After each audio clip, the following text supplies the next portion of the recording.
So since Close to My Heart is coming out with the magnetic plate and is now offering our die cut machine for purchase for customers, I thought I would do a quick little tutorial on using the magnetic plate, as well as show you something that I've been doing for quite a while.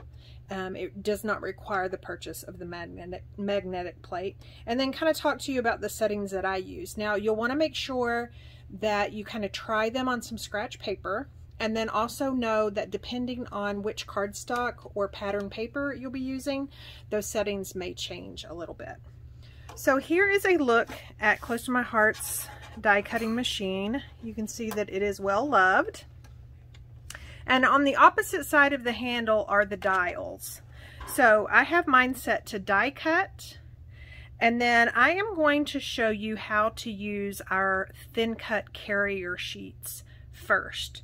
So when you have it set to die cut, you want to move this wheel 2 all the way to 5 on the loose side.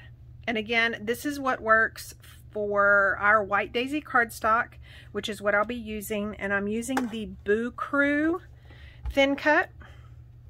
This is the simplest thing, and I absolutely love using this. I don't know really if it's a technique, but it just makes it so simple to knock out a whole bunch of images.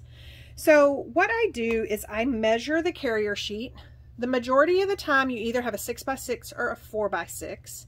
This Boo Crew is a 4x6, so I have a piece of White Daisy cardstock that is cut down to 4x6. This is how the thin cuts came. You can see the cut side is up, and I am just going to lay my 4x6 piece on top of that. I'm going to put it down onto my platform, and then I'm going to put my cutting mat on top.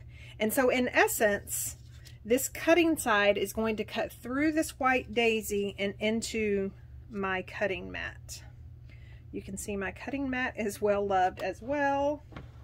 And then again, remember, I have my dials over here set to die cut, and then that dial number 2 is set to number 5 on the loose side. And so I'm just going to crank this through.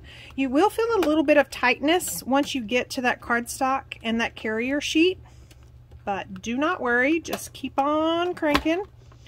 And then you might hear like a little snap once it gets past that last image. And then here is what it looks like to have all of those thin cut out. And then so you'll just remove them. That whole little carrier sheet removes. You could definitely use that for something, maybe some sponging or a shaker card. And then you'll just take all of these little elements out. And then of course, your thin cuts stay attached to this magnetic sheet. And then you can run it through as many times as you like. Now, normally, if they're not attached to the magnetic sheet, I like to run 2 pieces of cardstock through. So basically, I'm cutting once, but get double the images. With the addition of the magnetic carrier sheet, it just does not, there's not a setting over here on the dials that I can find that will allow 2 sheets of cardstock through.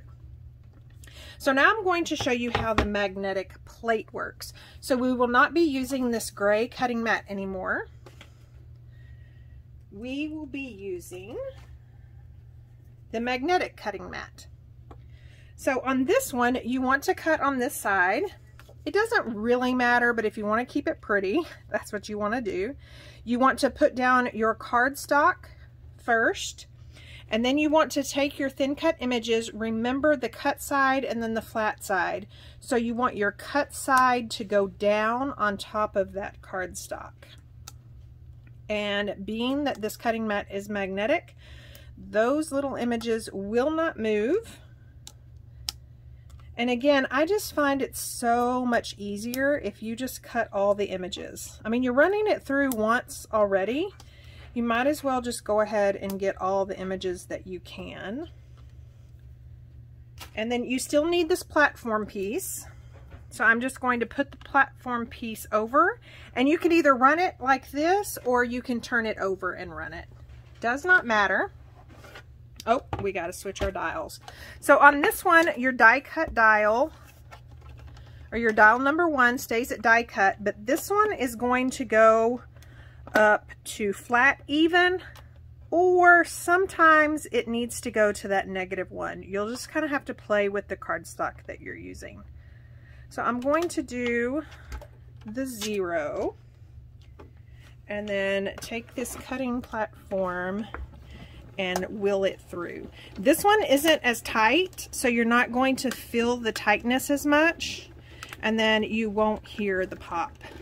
Watch you hear a pop now that I said that. Oh, no pop. And then same thing, these can be removed, and you can see that the images are die cut out. So that is how you can use our magnetic cutting mat, our new magnetic cutting mat, or if you do not want to purchase it right now and save your money for those wonderful new stamp sets and paper collections, then definitely start using your magnetic carrier sheet that comes with your Close to My Heart thin cuts. If you have any questions, let me know. I also wanted to show you what I do. So these little storage pieces, anytime I find a special combination for my dials over here on the left, I always write them down and then store them in here. So you can see here where I have the magnetic carrier sheet. You put to die cut on dial number 1 and then 5 on the loose side for dial number 2. And then the magnetic plate, I'll use the die cut for dial 1 and then either 0 or that -1 on the tight side for dial number 2. So just keep in mind that you do have these neat little storage things that you can actually use for notes or anything like that. And that makes it super handy. And of course, that folds up and it can store pretty nicely.